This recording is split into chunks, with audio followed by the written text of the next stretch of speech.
NATO collapse, American mercenaries in Ukraine, Russia possibly launching the Poseidon nuclear super torpedo, the Russian Sea of Azov. All these so-called news have one thing in common – the boundless imagination of the fake news makers and their blind reliance on the stupidity of their target audience. Detector Media did all the dirty fact-checking work for you. We have separated real facts from those of a parallel universe. My name is Vadym Miskyi. In the next 10 minutes I will tell you about the most impressive examples of the Kremlin propaganda, as well as about certain international publications that use unverified sources of information. Here we go. NATO will definitely face a collapse if it continues its anti-Russian course. Pro-Kremlin media made this tragic prediction citing Douglas McGregor, a retired colonel and former senior advisor to the US Secretary of Defense.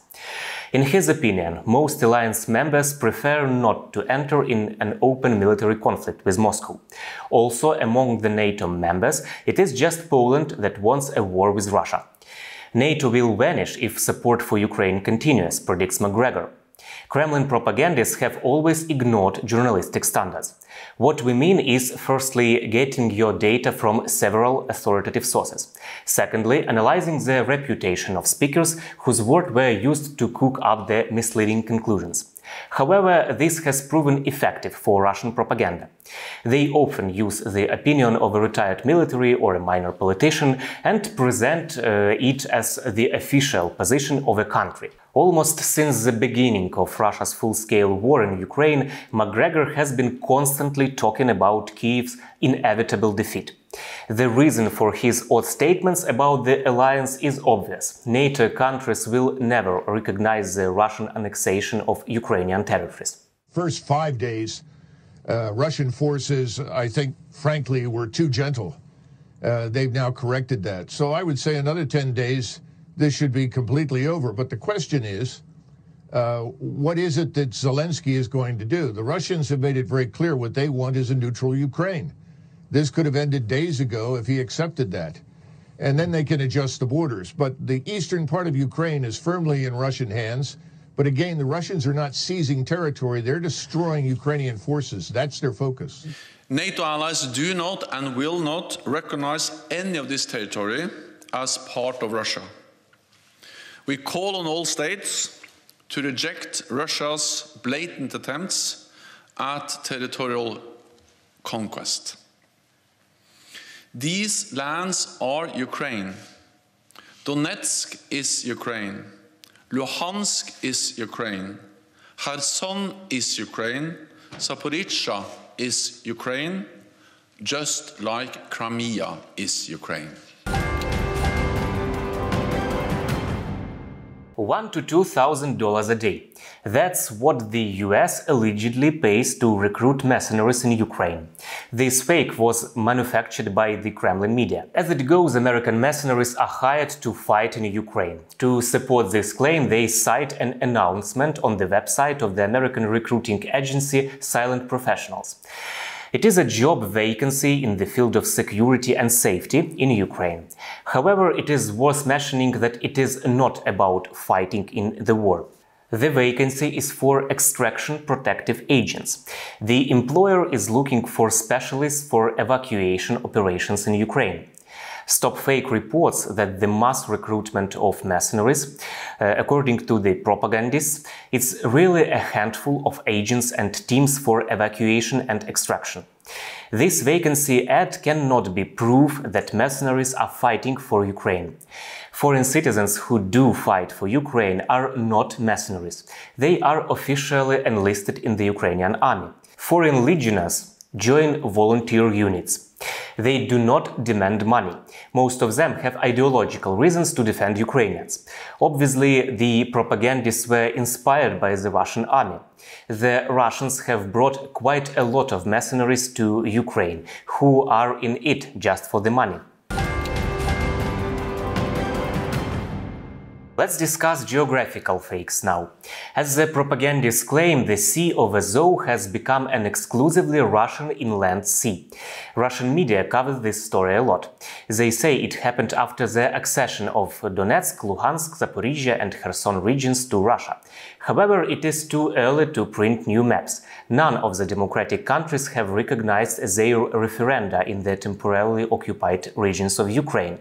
Ukraine's borders do not change as a result of these pseudo-votes. The fact that some territories are temporarily occupied doesn't deprive Kyiv of the right to its seas. Let's talk about media manipulations on nuclear issues. As claimed, NATO warned the allies about a possible launch of the Poseidon nuclear super torpedo by Russia. The Italian newspaper La Repubblica wrote this, citing a NATO intelligence report. Several foreign and Ukrainian media outlets and bloggers picked up the story. The Ukrainian Center for Countering Disinformation declared this information false. NATO did not publish these claims. Such groundless statements by the media only give the strength to Russia's informational terrorism. Even Russian propagandists, always eager to spread the news about the exercises of their strategic nuclear forces, this time were reluctant to quote La Repubblica. According even to them, such weapons are not very likely to be used.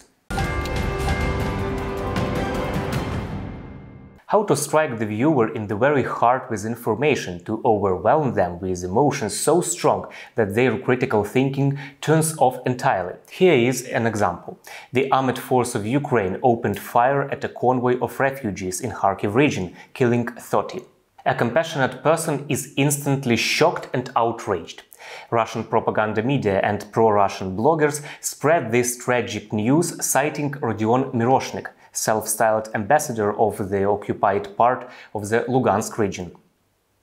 They say this happened near Kupiansk, but while spreading this yet another fake, the propagandists made a few mistakes. According to fact-checkers from the Kharkiv Anti-Corruption Center, all messages of this type do not contain any video or photo evidence. Yes, in our age, when even rural Russian soldiers have iPhones, stolen of course. All of the pictures used by propagandists to illustrate this fake have nothing to do with it. The Kremlin media could not decide on the date of the attack and simultaneously claimed it was on September 25th, 27th and 29th. The propagandists also get lost in the types of weapons that were, as they say, used to fire at the convoy of refugees. Some talk about small arms, while others mention artillery. The devil is in the details, as we must always remember. The Security Service of Ukraine has confirmed that in late September Russians fired at a civilian convoy of 7 cars in the so-called grey zone between the occupied Svatove in Lugansk region and the liberated Kupiansk in Kharkiv region. This Russian propaganda story is yet another Kremlin's attempt to accuse the Ukrainian army of the same atrocities the Russian military is known to commit.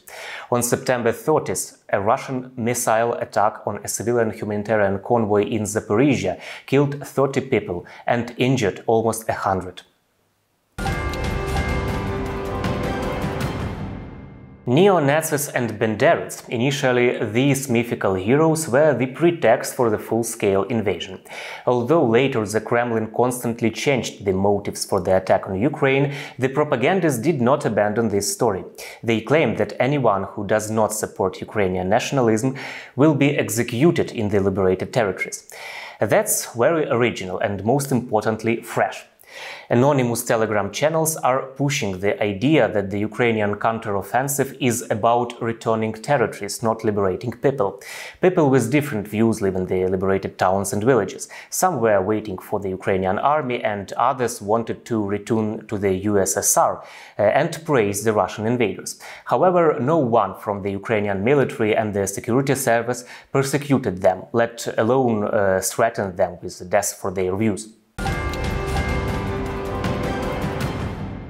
Let us touch upon the manipulation regarding IDPs being, as propaganda says, abandoned by Ukrainian president's office. This story was spread by anonymous Telegram channels controlled by the Russian FSB. The scenario is simple. People, they say, believed Zelensky and moved to the government-controlled territory of Ukraine, expecting to receive housing, job and compensation for the lost property. A few months later, however, no progress appears to have been made. Meanwhile, in Mariupol, housing is already being distributed, while in Ukraine not a single house was built during this time. So what is really happening? Ukraine and its international partners are trying to arrange as much housing for internally displaced as possible. They also provide preferential loans to buy real estate at 3% per annum and encourage entrepreneurs to provide IDPs with jobs. Ukrainian authorities, of course, cannot instantly solve all of the IDPs' problems. Still, they are working on it.